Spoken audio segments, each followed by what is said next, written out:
E aí, estudantes, tudo bem com vocês? Hoje eu venho, por meio desse vídeo, comentar rapidamente sobre as questões do tráfico negreiro, da abolição da escravatura e da consciência negra no Brasil, certinho? Pois bem, o tráfico negreiro está associado à questão do mercantilismo, que é um período da história, principalmente da Europa, em que aqueles países, aquelas potências europeias buscavam acumular riquezas, né, principalmente na forma de ouro e prata. E a prática do tráfico de escravos era uma forma de gerar e acumular riquezas. Ou seja, essa questão de capturar, escravizar, traficar pessoas da África não tinha a ver apenas com a questão de mão de obra, né? O circuito do tráfico em si gerava lucro. Gerava lucro para os traficantes, né? Alguns deles ficaram muito famosos, como por exemplo Félix de Souza, que é de origem brasileira, mas ele vai se instalar na costa africana, vai erguer palácio lá, né? Tem uma grande família, ele tinha o apelido de Xaxá. Então, quer dizer, vários traficantes ficaram famosos, ficaram muito ricos com esse processo, seja traficantes que se instalaram lá na costa da África, seja aqui no Brasil mesmo. Gerava lucro também para as próprias potências da época, que buscavam colocar impostos sobre esse tráfico de escravos. E ainda movimentava o setor de produção de armas, porque acontecia a troca de armas por escravizados de algumas regiões da África também. Pois bem, entendendo aí que o tráfico de escravos está ligado com o mercantilismo, com a acúmulo de capital, vamos pensar também qual que era a condição, né, desses escravizados aqui nas Américas. Já falamos disso em vídeos, falamos disso nos PETs, mas vamos implementar alguns detalhes aí. Além da lavoura, né, lavoura de cana-de-açúcar, lavoura mais tarde do café, lá nos Estados Unidos, aqui no Brasil também, a lavoura de algodão. Então, além dessas grandes lavouras, os escravizados foram explorados na mineração, né? Minas Gerais, por exemplo, na sua produção de ouro e diamante, explorou bastante a população escravizada de origem africana. Havia ainda a exploração dessas pessoas no comércio, principalmente trabalhando, carregando as coisas, né? Quase como animais de carga na região do litoral, na região onde chegava navios, de onde partia navios. Então esse serviço de carga geralmente era feito também por escravizados. Mas aí tem outras formas ainda, né, vamos dizer, criativas da população branca explorar esses indivíduos escravizados. Então, por exemplo, colocar escravos idosos para pedir esmola nas ruas e depois essa grana ficava com o proprietário, né? Ou explorar mulheres escravizadas através da prostituição, né? A gente tem que entender também que não era só uma questão econômica ou puramente econômica, porque havia o tempo todo o esforço dessa elite escravocrata em impor sua superioridade ou suposta superioridade. Então, por exemplo, um grande senhor do café, um grande senhor dos engenhos, né? Muitas das vezes ele era carregado por seus escravos, ou numa liteira, ou numa rede. Então, quer dizer, não tinha a ver só com produzir, né? Tinha a ver também com ostentar, até um estilo de vida todo baseado na exploração de pessoas, certo? Esse tráfico negreiro, essa prática da escravidão vai se estendendo aí ao longo dos séculos, né? 16, 17, 18, 19. No 19 é que se torna mais comum, mais intenso, o debate abolicionista. Parte disso tem a ver com ideias iluministas de liberdade, de igualdade.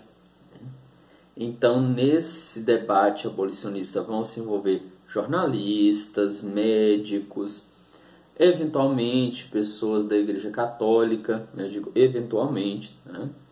E negros libertos que por algum motivo conseguiram o acesso, por exemplo, a alguma faculdade, algum estudo, e eles logo embarcaram nessas lutas, né? Por exemplo, Luiz Gama. Então a gente tinha lideranças negras libertas acompanhando aí, se esforçando nesse debate para tentar acabar com a escravidão.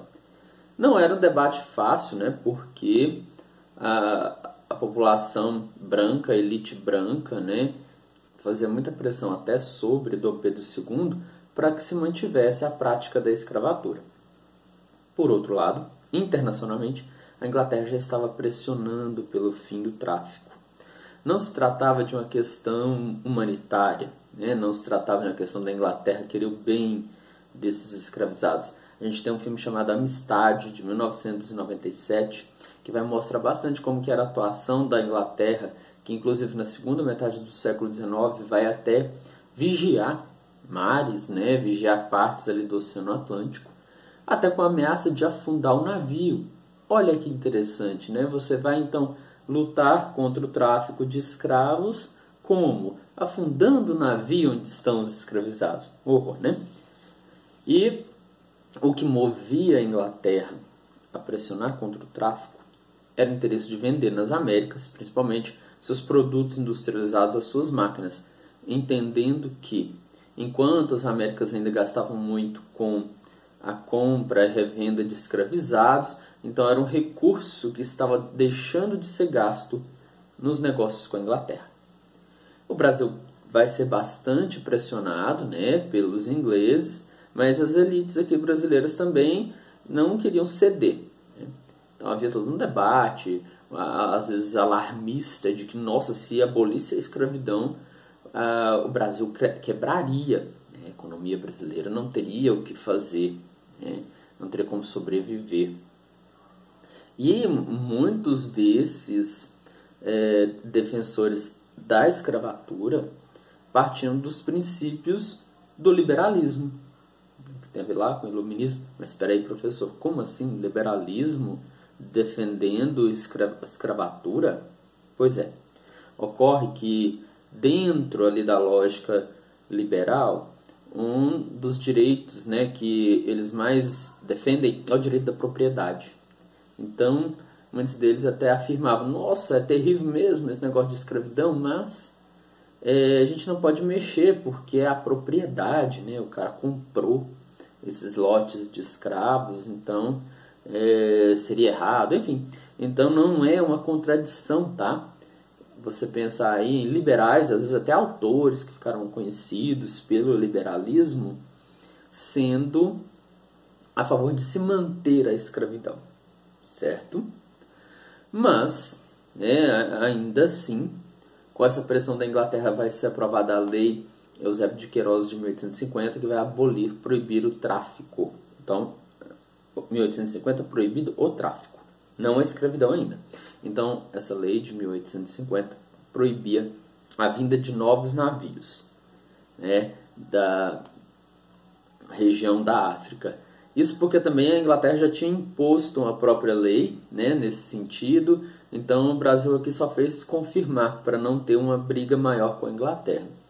E aí o Brasil vai num processo lento e gradual, abolindo aos pouquinhos a escravidão, sendo, para nossa vergonha, o último país das Américas a abolir de vez.